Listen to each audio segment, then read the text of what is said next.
The packaging of cocoa and cashew is usually in jute bag. But for sesame seed and ginger, their packaging is usually in polypropylene bag, the same bag they use to pack rice.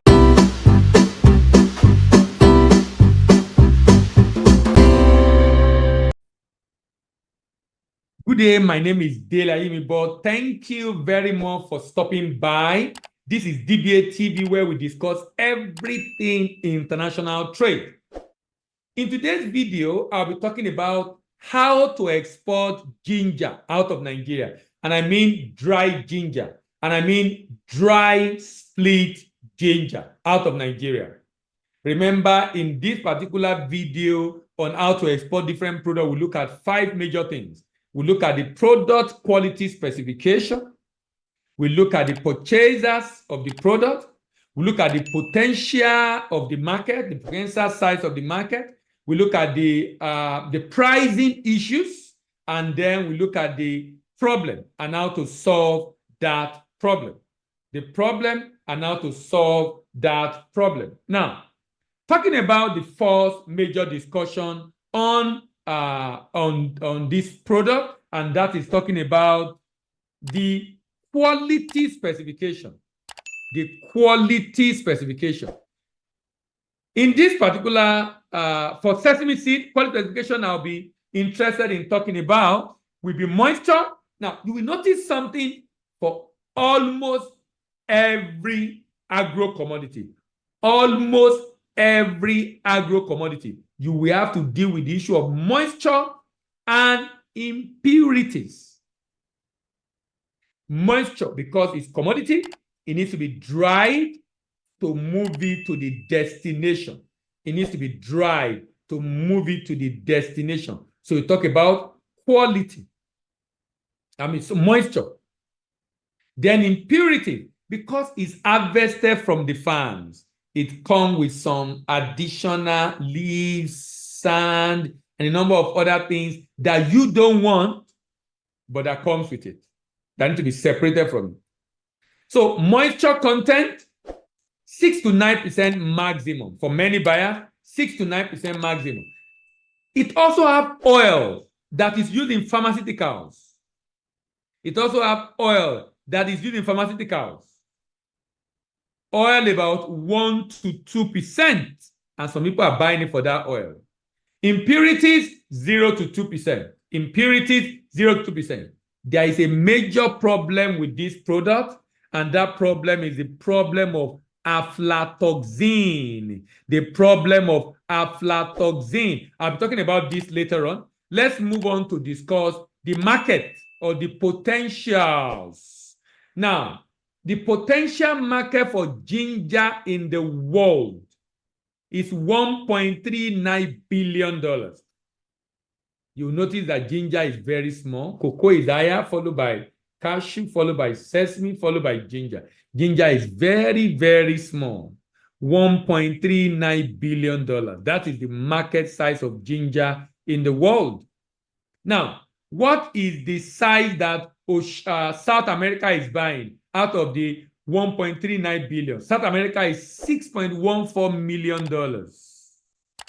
Oceania, New Zealand, Australia is $11.9 million.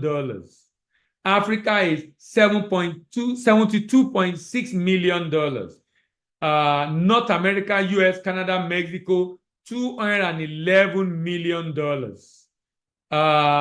Europe, a major buyer, $517 million. Asia, another major buyer, $572 million. So the next question we need to ask is, who are the purchasers? Purchasers. The purchasers in this market include Japan. In Asia, first of all, the largest buyer, the largest buyer of ginger in the world, the largest buyer of ginger in the world is the US. $11.5 million. The largest buyer of ginger in the world is the US. $11.5 million. Followed by Netherlands. The Netherlands, 11.2%. US, 11.5% of the $1.39 billion. Followed by Netherlands, 11.2%. Followed by Japan, 7.1%. Followed by Germany, 6.4%. Followed by Pakistan, 6.0%. Followed by Bangladesh, 4.6%. Followed by UAE, 4.09%.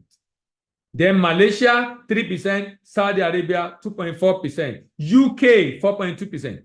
But so if you have to focus on market for ginger, from the US to Netherlands to Germany to Japan to Pakistan to Bangladesh to UAE, these are the major markets you might want to focus on if you are exporting ginger out of Nigeria. If you are exporting ginger out of Nigeria. So the next question we need to answer, very important, is how do we ensure problem is minimized? How do we ensure problem is minimized? How do we ensure problem is minimized? To ensure problem is minimized, you need to ensure that there is proper handling of this product. In fact, my recommendation, if you want to export ginger, you can't be buying in the cities. You have to have relations with the farmers and the local buying agent to ensure that proper post-harvest handlings are done to prevent mold and fungi growing on it, to prevent aflatoxin issue, to prevent insect infestation, to prevent discoloration, to prevent loss of the aroma. Loss of the aroma, to minimize the foreign matter and the ash content, and to reduce adulteration as much as possible. I mentioned cocoa and cashew. The packaging of cocoa and cashew is usually in jute bag. But for sesame seed and ginger, their packaging is usually in polypropylene bag, the same bag they use to pack rice, bag rice.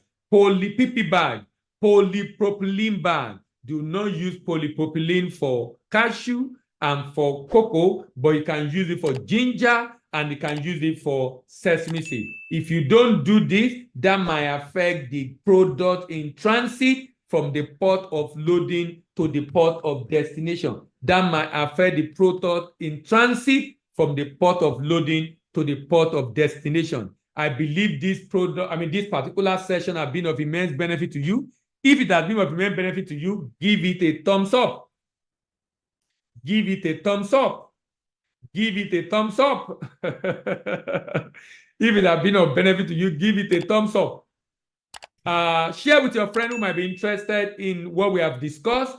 And if you want to learn about the next thing we'll be talking about, in the next video, we'll be talking about gum Arabic, gum Arabic, gum Arabic. If the next video is of interest to you, click on notification bell so when you know when we upload the next video.